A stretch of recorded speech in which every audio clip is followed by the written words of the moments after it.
চলো আজকে দেখে নেব যে তোমার পার্টনারের এনার্জি আজকে কি রয়েছে। তাহলে এনার্জিটা যে কি রয়েছে, যদি নো কন্ট্যাক্ট সেপারেশনে রয়েছে পার্টনারের এনার্জি তো জানতে পারছো না। চলো দেখে নেবো পার্টনারের এনার্জি আজকে কি রয়েছে। তো তোমার পার্সন তো দেখতে পাচ্ছি তোমার সাথে রিউনিয়ন চাইছে, প্রচণ্ড ক্রেভিং রয়েছে তার তোমার প্রতি, প্রচণ্ড পরিমাণে ক্রেভিং রয়েছে। সে চাইছে এই সম্পর্কে এবার রিউনিয়ন, ঠিক আছে। এই দূরত্ব তার কিন্তু আর ভালো লাগছে না। দেখো রিবার্থ, সে কিন্তু এই সম্পর্কটাকে আবার স্টার্ট করতে চায়।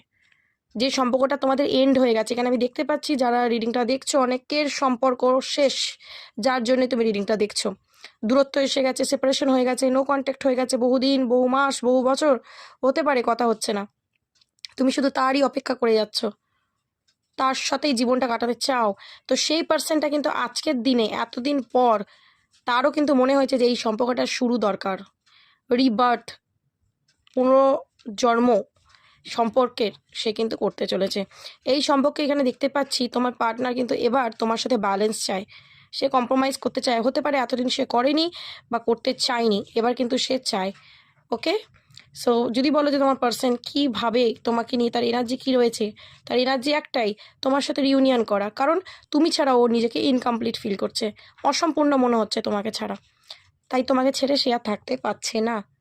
ওকে, তো এটাই হচ্ছে তোমার পার্সনের আজকের energy. So claim this energy. Thank you so much, God bless you.